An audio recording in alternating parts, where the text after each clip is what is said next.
early, you needed the information, but you came to hear the lady who's jumping up and down and can't wait to get on stage.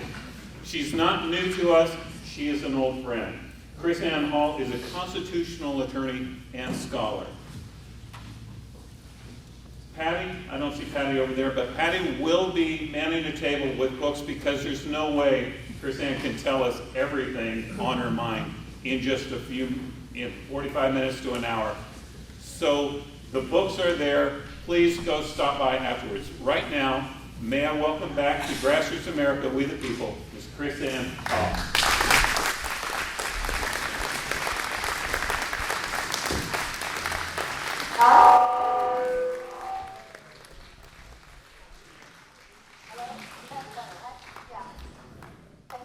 Thank you. Well, it is my pleasure and honor to be here. I was jumping up and down because I walked into a church, so I was waiting to hear the vehement amens to the declaration that the establishment Republicans are your problem. So let's all just do that now. Amen. Hello. Identifying the problem is the first step to fixing it, is it not? And it's so refreshing for me to hear that spoken from an entire group. I travel all over the country, and people are identifying that, but they're uncomfortable with saying that. But the bottom line is, I think this last election and what's happening within your local governments is telling you that we no longer have a two-party system. We have a one-party system. And I have a radio show every Sunday from 4 to 5. It's actually from 3 to 4 for you guys. And I made a mistake on the air. You're one of those Freudian slips. And I called them Depublicans.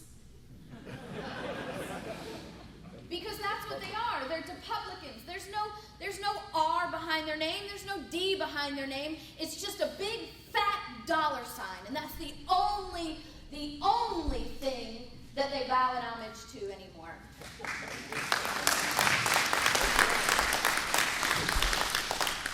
Now, I may sound a little harsh, but I'm very Washingtonian about parties. I believe that the political parties are the evil in this country as far as the political process goes, and we should not be looking for a third party. We should be looking to eliminate them altogether.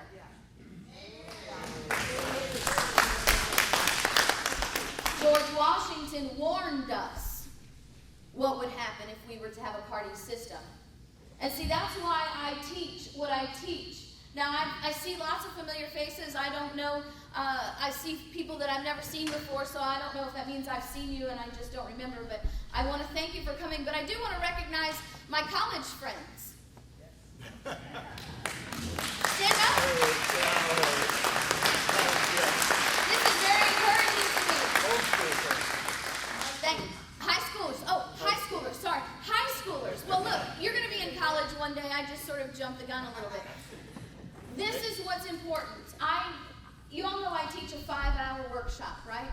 I teach a 5-hour workshop that goes through the entire history of the Constitution and the Bill of Rights. How many of you realize that our framers did not invent liberty in 1776? Nor did they invent any of the provisions within the Constitution. I heard one scholar actually claim that they were simply winging it. But you see, we know that to not be true. But we're sort of shaky on the facts behind that. Because the progressives and those who want to revise your history and want to actually they do that, by the way, if you come to the seminar, you learn that they do that on purpose to destroy the Constitution.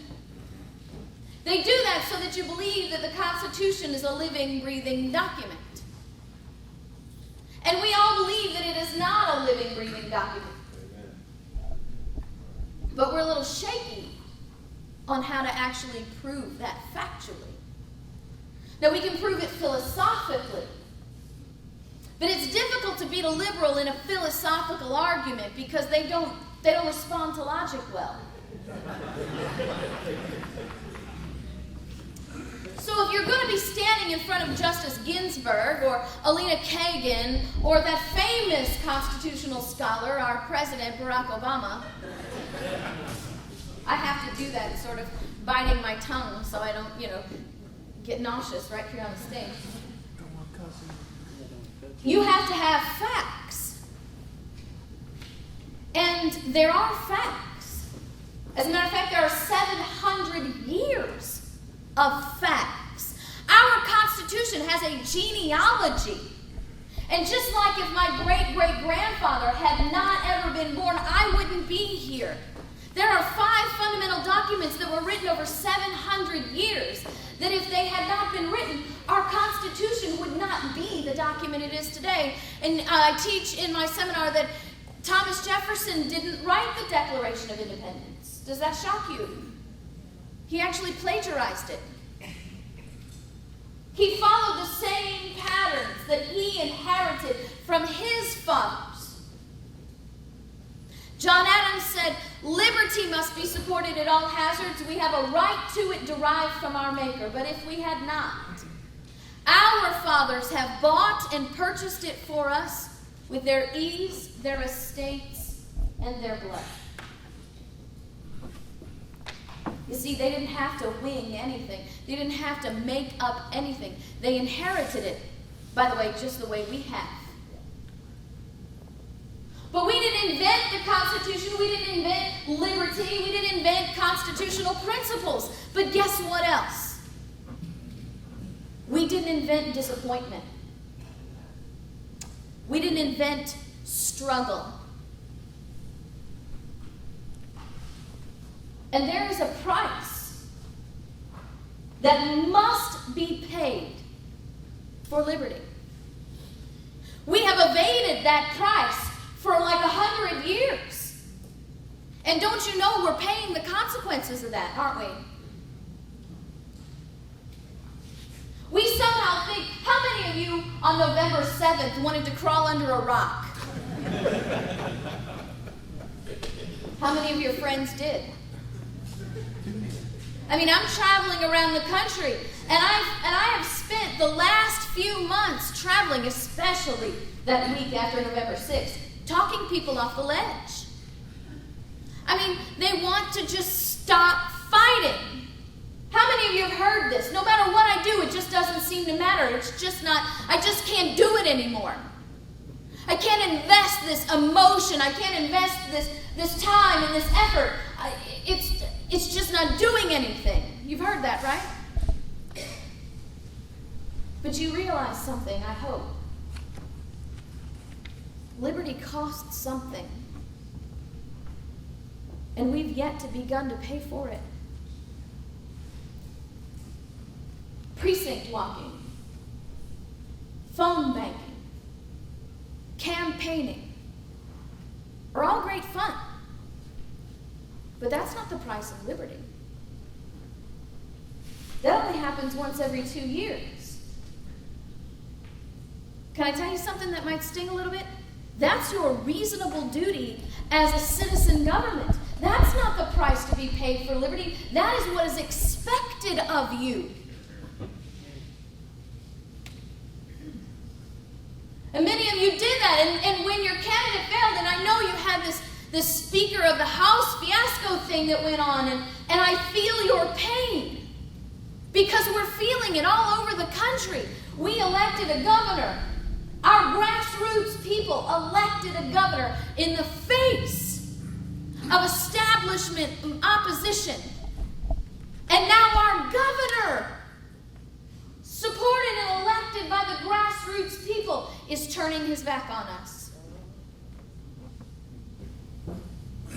Our Speaker of the House, our Senate President in Florida, his name is Don Gates. I don't know if you have heard about my tangle with Don Gates. How many of you have heard of a principle called nullification? I actually went to the Senate committee meeting and instructed them on nullification. And it made the Senate President angry. And let me remind you or inform you that our Senate President ran as a conservative Republican constitutionalist. He looked me in the eye and told New York Times that the principles of Madison and Jefferson and Hamilton that all embody this understanding of nullification were kooky. And then wrote me an email and told me that I ought to be shot and hanged because I support nullification. These are your conservative, Republican, not constitutionalists. So I understand this disappointment that you're feeling, but I want to share some things with you today to let you know we didn't invent this disappointment. John Adams wrote a letter to his wife, Abigail. After the war had started, he's in Massachusetts, and just imagine he's looking out his window. I don't know if he really was, but let's just imagine he was. He says to her, I am wearied out with expectation that the Massachusetts troops should have arrived at headquarters by now. Didn't we have that thought? 3 million less conservative voters in this election than in the election with John McCain? Where were the people that should have arrived? He continues and says, do our people intend to leave the continent in the lurch? Do they mean to submit? Do they wish to see another crippled, disastrous, and disgraceful campaign for want of army? Isn't that the very spirit that we embodied? Do these people really want another 4 years of this dictator? Am I right? Amen. We didn't invent this stuff. He goes on to say, can I just admit to you, I was one of those people that really, really felt like crying? Not because a king got reelected, but because this very statement that John Adams is about to make expresses and expressed the content of my heart. He said, I am more sick and more ashamed of my own countrymen than ever I was before. We didn't invent opposition. We didn't invent disappointment. But what we have got to reclaim is what these men and women knew.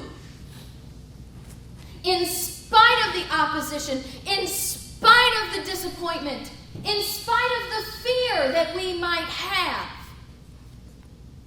we must pay a price. John continues in his letter and says, I'm a fool, if there ever was one, being such a slave. But I won't be much longer, for I will be free in some world or the other. You see, our framers knew through the promises of God and the shed blood of Jesus Christ that they would go to battle and fight for this gift of God, and they would either see victory on the field or victory on the other side. They would be free in this world or the other. And yet, he says, it is not tolerable that the opening spring, which I should enjoy with my wife and children upon my little farm, should pass away. The sacrifice. These families spent months apart. And they didn't have cell phones and text messaging, right? So this months of separation were really, really separation. And then he goes on to shout at you and me. Make no mistake, all the writings that our framers did in the Federalist Papers and the Anti-Federalist Papers and all the communications that they made with each other were really written for us. He says to Abigail, he says, posterity, with a big fat exclamation point. You will never know how much it costs to this present generation to preserve your freedom. I hope you will make good use of it. For if you do not, I shall repent in heaven that I ever took pains to preserve it. We cannot allow ourselves to be the generation that causes those men and women who sacrificed life and fortune and sacred honor to repent over that sacrifice. Our Constitution declares our responsibility. What is that? To secure the blessings of liberty for whom? Our posterity. Liberty was secured by them for us. It's now our turn to secure it for our children. And as Richard Henry Lee said, for ages and millions yet unborn. But I just want to impress upon you, not to discourage you or to give you a really heavy burden, but to tell you that it's going to cost you something. It is an inevitability. So the only decision that you have to make now is when will it cost you and what will it cost you? And will it cost you by choice? Right? Because it will cost you. You will either make the decision to stand up and do life, fortune, sacred honor on your terms, or the sacrifice will be forced upon you, and you will do it by fiat as a slave. These men and women that gave us our nation made that choice to say, we will not be slaves here. And if we have to be, as Patrick Henry said, you'll give me liberty or you'll give me death. Elizabeth Adams, the wife of Samuel Adams, probably one of the most neglected founding mothers that there were. Sam was so dedicated that he was very lucky if he was able to come home once or twice a year. She writes Sam letters, as all the women did, and never once did they start off with a letter with, "Dear, my sorry rascal husband, why don't you get your behind home and take care of your family?" Never once did they complain. Letters filled with love and support and sympathy for what they were going through. But what were the women going through? This letter from Elizabeth will give you a little idea. She writes Sam and says, "I beg you would not give yourself any pain in our being so near to the camp. The place I am in is so situated that if the regulars should ever take Prospect Hill, which God forbid, I should be able to make an escape, as I am within a few stones cast of the back road which leads to the most retired part of Newton." Did you wake up this morning with an escape route? These women, single parents now with broods of children, lived their days with a daily escape route. Not escaping from a mugger or a terrorist, but escaping from the tyranny of their own government, wanting to come by force and take them and put them into captivity because they were willing to stand for liberty. The sacrifice. She ends the letter and says, "I thank you to excuse the very poor writing, as my paper is bad, and my pen is made with a broken pair of scissors." It is going to cost us something. Choose you this day so that it will not be chosen for you. Thomas Paine wrote on December 23rd of 76, "These," make no mistake, "these are the times that try men's souls." You're the Vice President of the United States looking at an entire country of people who were born free, threatening them that the President is going to go ahead and take your guns by executive order. Not mine, by the way.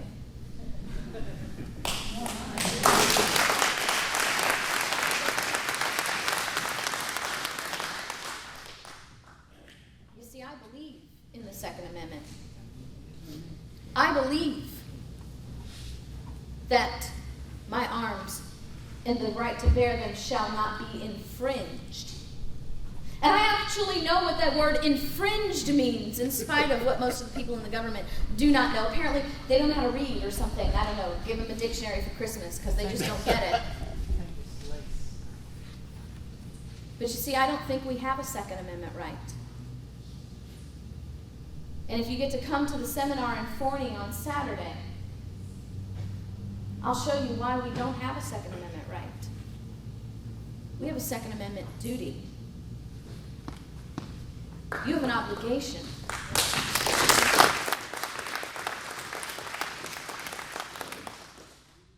see, I don't recognize any authority of the government that makes me have to ask permission to buy or carry a firearm, because that is an infringement, and that is unconstitutional.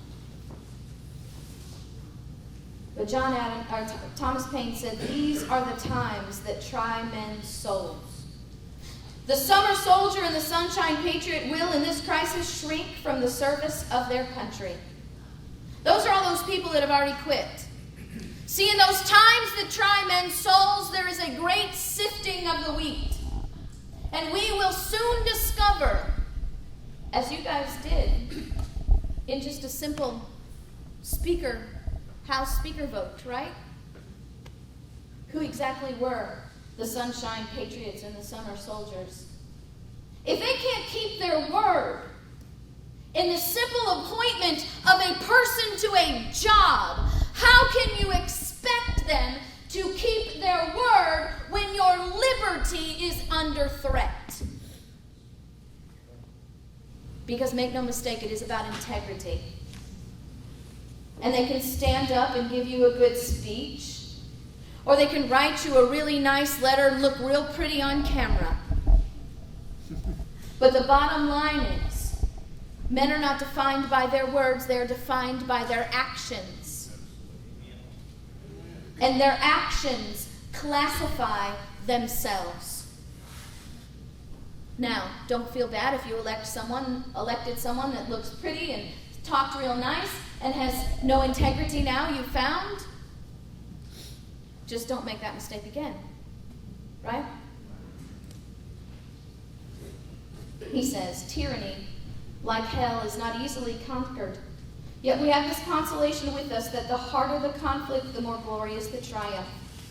What we obtain too cheap, we esteem too lightly welfare. It is dearness only that gives everything its value. Heaven knows how to put a proper price upon its goods. And would it be strange, indeed, if so celestial an article of freedom should not be highly rated? You know that liberty is a gift from God, right? And all good and wonderful gifts come from heaven above. If God gives you a gift, don't you think it's worth standing for? The one that created you gave you something. Don't you think he can take care of you in that battle? Patrick Henry said we are 3 million armed in the holy cause of liberty. It was a holy cause because he knew it was a gift from God. He says, but we serve a just God, and we will not fight our battles alone, as he will bring friends to our defense. But as a spoiled child gets everything they want for Christmas, and then the toys just lay in the yard and deteriorate, is the parent going to fight to help keep that child's gift in preservation and preserve that gift? No. We become a bunch of spoiled children, and God is looking for us to say, hey, I appreciate the gift that you've given me, and I will stand for it. And then he will come and help us.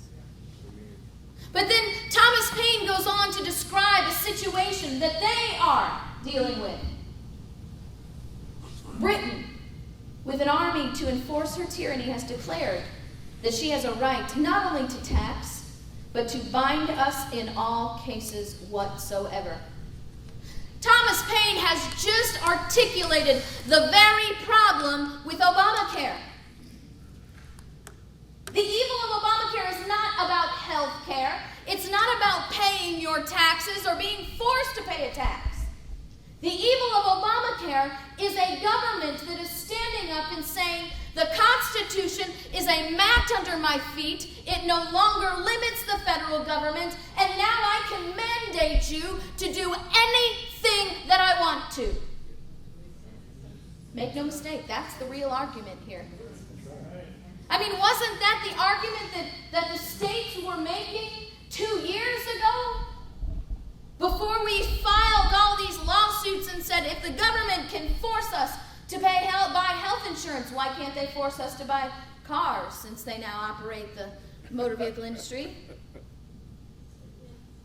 And since now they've determined that they are the dictators of our health care, why can't they mandate to us what food we are to purchase to support their mandated health care? Why can't they mandate what homes we can live in to support their mandated health care and what jobs we can have? You see, there is no end. And Obamacare has dictated. Can I get a bottle of water over there? There's one by cold.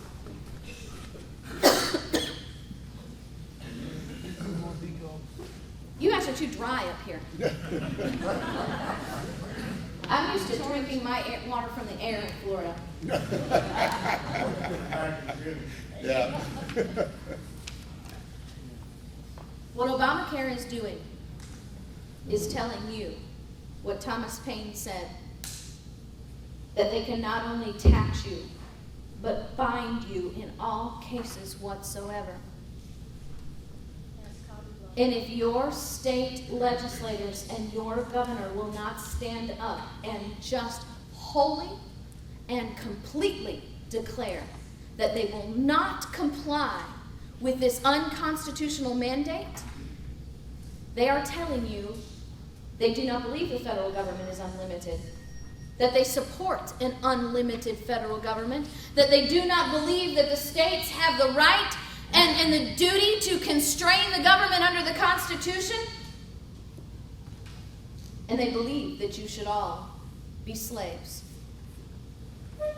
Because this is what Thomas Paine says. Remember, he says, Britain, with her army to enforce her tyranny, the IRS, has declared that she has the right not only to tax, but to bind us in all cases whatsoever. And if being bound in that manner is not slavery, then there is not such a thing as slavery upon the earth. Even the expression is impious, he says, for so unlimited a power can only belong to God. Do you know that's one of the fundamental problems that we have in this nation? We have replaced God with government. That's it. You got it. We no longer look to God to be our protector, our provider. Now we have to run to the federal government for provision. Federal government is not supposed to be engaged in charity. That's supposed to be the business of the people and the church. But as I teach in my seminar, when we go through the First Amendment, your pastors have been completely silenced by their submission to a 501c3. Now, some of your pastors who still fear God and still believe the inerrant word of God do not submit to that. But the bottom line is, if your pastor will not allow groups like this in here, which you need to thank the pastor of this church for this, because believe it or not, I am not welcome in many churches. Amen. That if your pastor will not teach you of the evil that's going on in this country, or the evil that is being perpetrated by our government, then God has a word for him out of Nehemiah 3:17, which says, if you refuse to teach your people of their wickedness, they will continue in their wickedness and they will perish, but their blood will be on your hands. Wow. So what does that tell you when your pastor's afraid to violate his 501c3? Afraid to speak out against the evils of abortion and other things that God calls abomination because it might make someone leave and he loses his tithing. Or he's afraid that he's going to make a deacon's wife mad because we know they're worse than the IRS.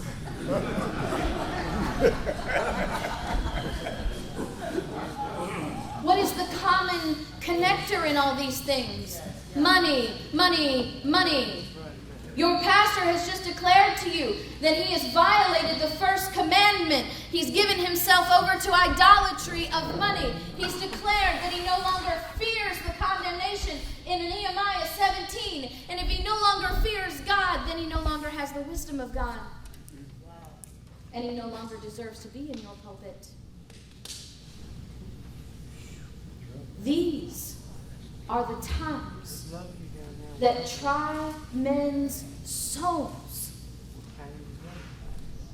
Will we submit and be bound in all cases whatsoever? Will they take our guns because they've already taken our right to privacy? The Fourth Amendment hardly exists any longer. Because the Ninth and 10th are hardly recognizable by the majority of the population. And sadly, not recognized by those we've elected to defend them. Leadership is a title that you get from the actions that you create. We don't elect leaders. We hire employees and then they prove themselves to be leaders. I don't see any though. Where have they gone? How many of your senators in Washington, D.C. realize that Congress was established not to be part of the federal government, but was placed in the federal government in opposition to it? Your senators were designed to be the guardians of the states. That's why there's 2, and you have equal representation in all the states. They are the defenders of your 10th Amendment against a tyrannical federal government. Your House of Representatives are the representatives of the people, which is why there's so many more of them. They're in your districts. They represent you. They're your neighbors, the people that you sit down and have dinner with. They were tasked with being the guardians of your 9th Amendment in the face of an ever-expanding federal government. Our framers created this nation understanding that centralized government would always move and become bigger and become more tyrannical unless it was restrained. How many of your congressmen and your senators understand their primary job description?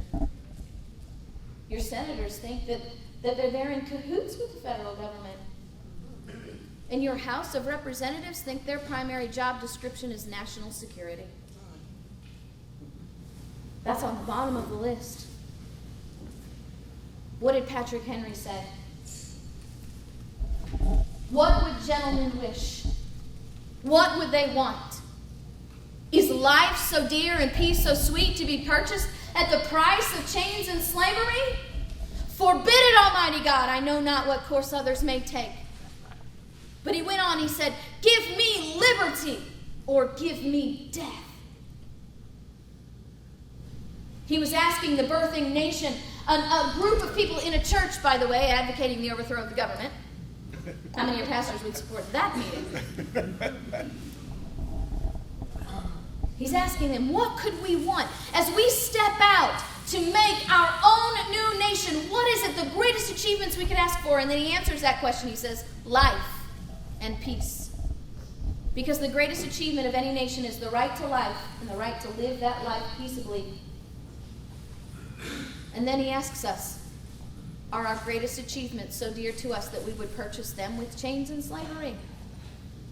He's saying without liberty, your life will be servitude, and without liberty, your peace, modern day terms, we call that national security, will become your chains and bonds. We have got to become focused on liberty, and we must understand that it's going to cost us something. And there are consequences for not paying that price. Daniel Webster says, "Is our Constitution worth preserving?" He had to ask that question again in 1806. Is our Constitution worth preserving? Well, is it? He says, guard it as you would the very seat of your life. Guard it not only against the open blows of violence, but listen to this. This will make your skin prickle. But also against that spirit of change. Miracles do not cluster. That which has happened but once in 6,000 years cannot be expected to happen often. Such a government once destroyed would have a void to be filled, perhaps for centuries, with evolution, entailment, riot, and despotism. You see, in my workshop, I teach that 700 years of history because it took 700 years to evolve to the point where we could have the greatest human rights statements that we have in our Constitution, Bill of Rights, and Declaration of Independence.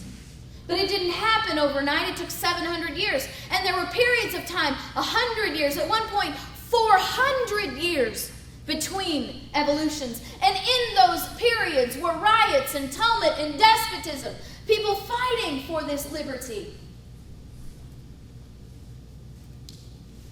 And before we take questions and answers, I'm going to end you with this quote with Winston Churchill. From Winston Churchill, because this is going to cost you something. It's an inevitability. Will you do it now voluntarily, or will you do it later because you have no other choice?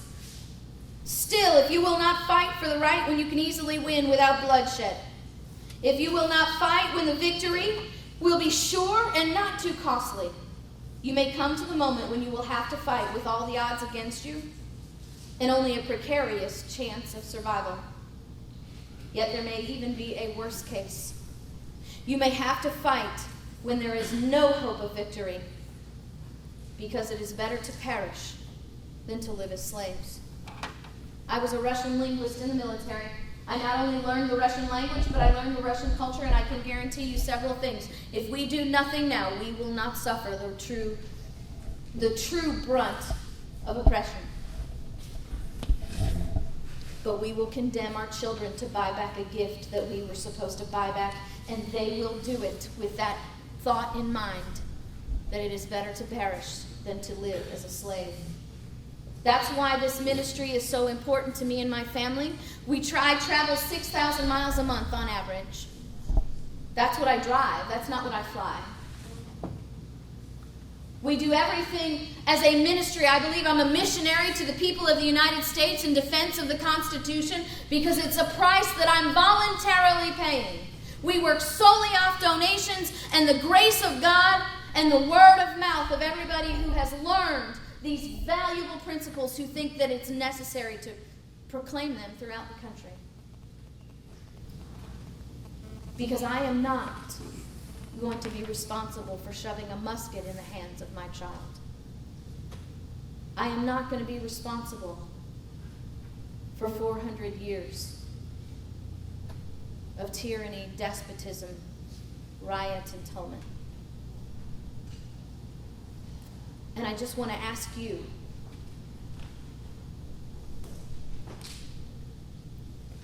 are you willing to pay the price of liberty? Because we've rested for way too long.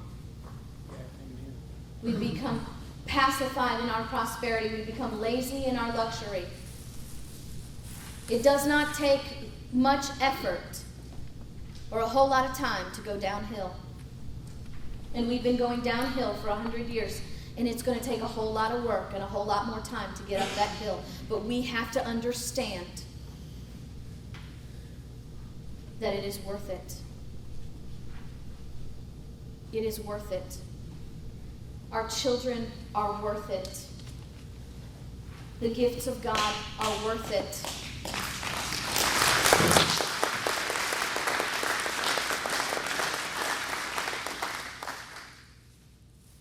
And we will not be slaves. Thank you.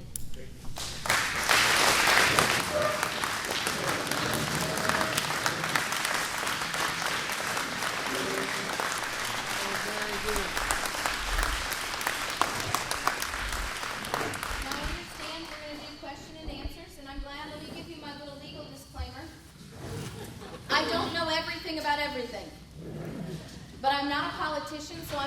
to tell you I don't know everything about everything. And if you ask me a question I don't know the answer to, email me the question and we'll work it out together. I do want you to understand 6,000 miles a month doesn't leave me a lot of downtime, so it may take me a little while to get back to you. If I don't get back to you, don't feel bad about nagging me, okay? Because in my ministry, the squeaky wheel gets the grease. I have brought with me my books. This is not a living, breathing document reclaiming our Constitution.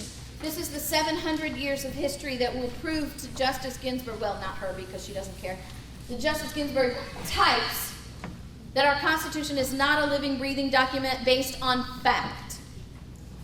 This is also the first hour that I teach in the seminar, and I will be teaching it in Forney at 12:30 on Saturday. You can go to my website, KrisAnneHall.com, and find out exactly where that is. I have the location on my website on my calendar. I have this book, The Path to Restoring America. It's called Liberty First, The Path to Restoring America. Every time I teach my workshop, somebody always asks me and says to me, KrisAnne, this information is great. It is inspirational. Have any of you been through many of my workshops? It is awesome, is not? And I'm not saying me, right? The information is just, it makes you want to go punch somebody in the eye. They always say, this is great, we're ready to do something, what do we do? Well, obviously I can't answer that question in a question and answer session. I don't have time for that, so I wrote a book. 10 chapters, things that we can do as everyday citizens that won't cost you so much money that you have to form a super PAC. You don't have to get money from the Koch brothers. These are things that we can all do as everyday citizens. You can do all 10. Or you can pick one and do it. And then go on and encourage other people to do it as well. How many of you realize that the government schools are not teaching your children the truth about the founding of this nation? Right. Well, I've written a children's book. Because if we do not reclaim the education of our children, when it comes time for them to come and create a nation and defend liberty, they're taught to believe that the enemy is our friend. Go to any college campus and see the Che Rivera t-shirts and the professors who are lauding over Mao Zedong, with permission of the institutions, by the way. We are all parents and grandparents, which means all of our children are homeschooled children regardless of where they go to school. We must be teaching our children the truth. This book teaches the 700 years of history and teaches a chapter on several chapters on several founders of this nation that they won't hear about anywhere else. Things that you get to learn about in the seminar on Saturday if you're able to come. Like the father of our Bill of Rights is actually a man by the name of John Leland. But you won't hear about him because he was a Baptist pastor, and we don't want those guys to have anything to do with the founding of this nation. You'll hear about the women who pledged everything for this country because we have been lying to our daughters too long. That the framers of this nation were only a bunch of rich white guys who hated everybody but themselves and their money. There's a chapter on the men and women of color who defended this nation and defended liberty, because the first man to die in the Revolutionary War was a black man by the name of Crispus Attucks. We had battalions of freed slaves fighting for liberty. Who better to fight and give their life for liberty than men and women who know the value of it? They know the consequences of the loss of it. These are the things that we have to be teaching our children so that they can be armed with the truth. Questions? Oh, yes. I don't think your mic is on. She doesn't need I don't either, really. I don't need it. We go back to having our U.S. senators appointed by state governments.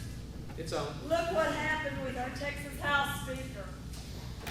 What the question has to do was the ratification of the 17th Amendment in 1913. I think the ratification of the 17th Amendment in 1913 was the biggest defeat to this Constitution that our nation has ever suffered. I teach a whole section on this in my workshop, so I obviously can't spend that much time on you, but I can tell you right now that when you know what the framers wrote and you know what they did, you come to easily understand everything they did was on purpose, and everything they did was with a purpose. And the purpose of keeping our senators appointed by the state legislators instead of being elected by the general public was to keep special interest groups and lobbyists from stealing all the power of the people. So if you get to come Saturday, you'll learn more about that. What do you believe is the proper use of an executive order? The proper use of an executive order as it was designed. Can you turn me down a little bit? I'm ringing up here. Thanks. The proper use of an executive order. The president is like the CEO of the executive branch. The proper use of an executive order is a rule-making tool for the CEO over his department, over his company. So the proper role of the executive order is the way that the president writes the rules and regulates the maintenance of the executive branch. You see, it was never meant to write law, overturn law, and set aside law. And guess what? We knew that was evil in 1688. In 1688, the people called when the king wrote law, overturned law, and set aside law, because in 1688 they already had separation of powers in England. Writing law, overturning law, setting aside law was the duty reserved solely to the legislative branch and Parliament. And when their king started writing law, overturning law, and setting aside law, they revolted against him. His name is James II. And they said this very act was an attempt to completely destroy liberty. Completely destroy liberty. So I'm just a little curious as to where Congress is on that one. Because that's their power. And our separation of powers incorporates a checks and balance that must be taken and controlled by Congress. But you know what? Your conservative Republican House has handed over more power to this president than he's stolen on his own through executive order. Why? Because they don't understand their primary job description is the protection of the Ninth Amendment. They think it's national security. And in the name of national security, they have broken the Franklin principle and told you that we are trading your liberty for security. So guess what that means? You'll soon have neither.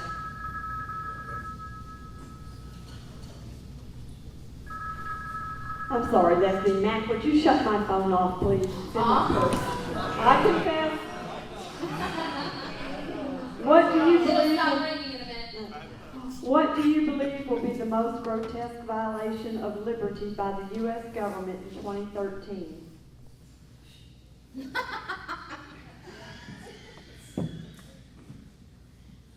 It's already happened. It's Obamacare. If the federal government, let me put it this way. No, let me change that, okay? Because you said 2013, right? Obamacare's really already happened. So you know what will be, repeat that question one more time so I can get it totally right. What do you believe will be the most grotesque violation of liberty by the U.S. government in 2013? I'm going to modify that question because the most grotesque violation of liberty has already happened. It's Obamacare. Okay? Because our framers went to revolution over the idea that the king and parliament had that they could bind you in all cases whatsoever. They've already said that. But the most grotesque violation of liberty in 2013 will not be perpetrated by your federal government, but will be perpetrated by your states when they refuse to nullify Obamacare.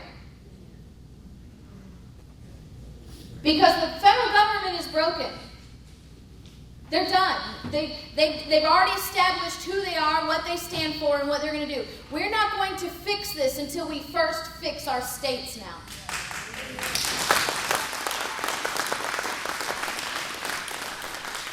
Your states must stand against this. Or admit to you that your states are impotent, they have no power, and you deserve to be slaves. Can President Obama be impeached for sidestepping the Second Amendment by executive order If so, what are the steps we, the people, must take to urge Congress to act? My website, KrisAnneHall.com, KrisAnnehall.com. I've given you this because I write, I call them blogs, simply that's because that's the terminology that people use about internet articles. I write these blogs that are based on constitutional issues. I write the way I teach, so I'm not giving you my opinion. It's always the framers' words to substantiate what we're supposed to do and what's supposed to be happening. In July of 2011, I wrote an article that listed 10 reasons why Obama must be impeached. Because precedent had already been established, executives had already been impeached for the very things, these 10 things that Obama had already done. And when I mean executives, I mean governors as well. But they didn't impeach. Do you remember the Christmas appointments? Yes. Do you know the very first president ever impeached in this country was impeached for that very same thing?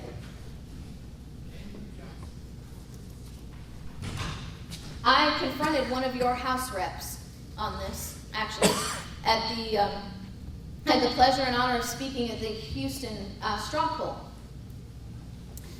And he had the discomfort of being locked in the green room with me. And that was the January after the Christmas appointments. And I asked him, I said, why aren't you guys doing something about this? Oh, well, you know, we're going to take care of it after the break. Did you hear about anything? No, I didn't either, because I was just thinking maybe I fell asleep or something. I said, will you realize the very first president that ever was impeached in this country was impeached for this very same thing? Oh, no, I didn't realize that. I said, well, now that you realize that, do you understand that you will be establishing a precedent here? Because a precedent has already been established. You will either follow the precedent that our forefathers followed when they impeached him for sidestepping the Senate and in making appointments, or you will establish a new precedent that says the President of the United States is not limited by Congress any longer and can do whatever he wants. And I said, mind you, if you make that precedent, Katie, bar the door because all hell's going to break loose. What happened after that? Nothing. What else happened? We received flurry after flurry of executive order because our Congress told this president that they would not limit him even when they had history and precedent to support them. When I talked to your representative, and I apologize, I don't hold on to names very well, so I don't know what his name is. He's a older guy, sort of balding. I think his last name begins with a B. No, it wasn't Gomer. Yeah, it wasn't your representative. U.S. or Texas? U.S. Anyway, Bell or something, maybe like that. I don't remember. Anyway, he said, well, he started talking to me about, you know, House rules and this committee and that committee. And by the way, we could impeach in the House, but the Senate would never do anything. Yeah. I said, oh, really? Funny thing is, I don't think your constituents elected you to postulate on what the Senate was going to do. I think they elected you to do your job.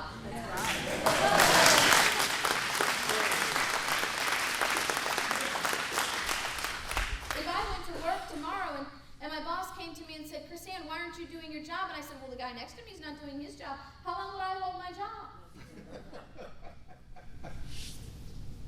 And then he started to instruct me on the procedures for impeaching. And I said, you know, I don't mean to be rude. I want to respect both of our times. I don't need your instruction on this matter.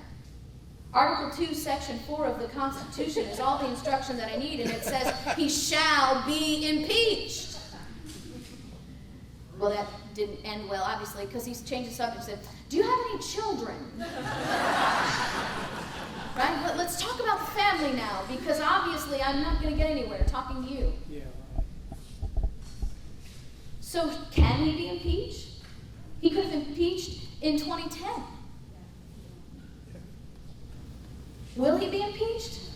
Not likely. Do you know who else should be impeached? How many of you looked at Article 2, Section 4 of the Constitution lately? Article 2, Section 4 of the Constitution is the one that instructs Congress when they should impeach. It actually says these people shall be impeached. Any lawyers or judges in the room, people who know the court language, when a judge sees the word shall, he has no choice. He has to do whatever it says. And it says he shall be impeached. Who shall be impeached according to Article 2, Section 4? The President, the Vice President, and all civil officers. Shall be impeached for what? High crimes and misdemeanors, right? Didn't we just find Eric Holder guilty of contempt? Is he not a civil officer? Yes. Did we not impeach Bill Clinton for that very same thing? Yes. So why are we not impeaching Eric Holder? The Constitution demands it. Why is that murderer still holding his job? Did that offend you? I'm sorry. I was a prosecutor for almost 9 years. I watched the Fast and Furious hearings. I can guarantee you, number one, we didn't see all the evidence that they have against Eric Holder.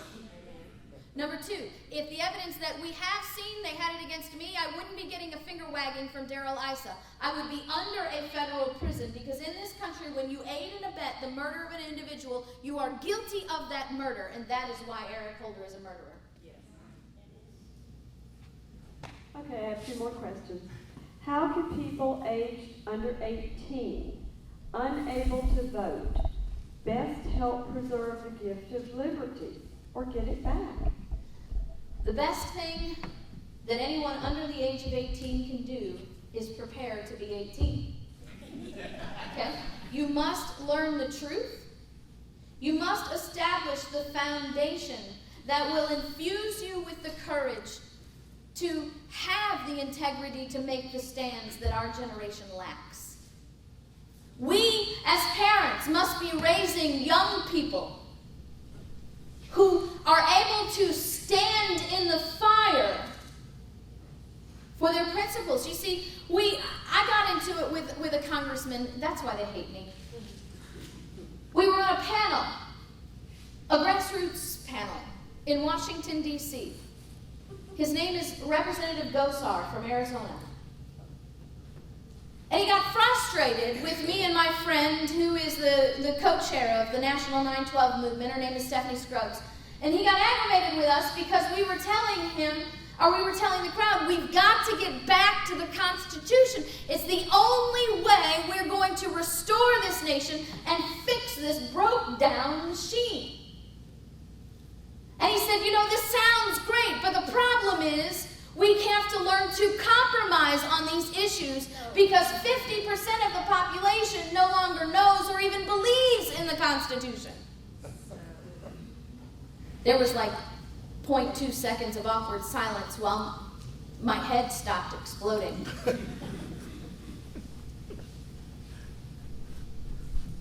It's politicians like that are our problem. But let me tell you something that might... Now, if you guys haven't figured out that I shoot straight by now, I can't help you, but the bottom line is this. We are not a reflection of our government. Our government is a reflection of its people. And if our government reflects a pathetic, immoral, and constitutionally uneducated position, what does that say about us? Let me hang out there for just a second because I feel like I hit a stump.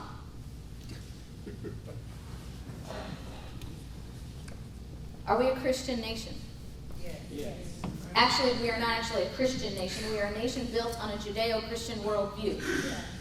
But are you tired of screaming that at the top of your lungs and never being heard? Right. Do you know why? Because only 44% of your church-going Christians, not all Christians, but your church-going Christians are registered to vote.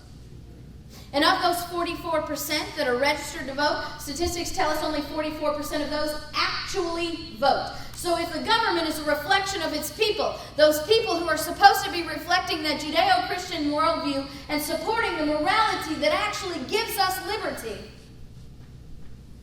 you can wonder why the rest of the world doesn't believe us. And the rest of the nation no longer does either.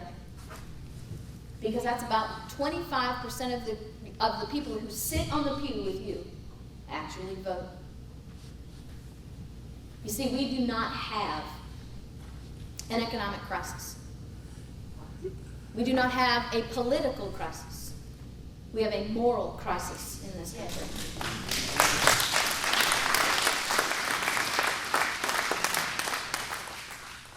So the best thing your young people can do is educate themselves and educate each other, because I'm telling you, it's a full-time job these days with what they're being bombarded with in the government schools.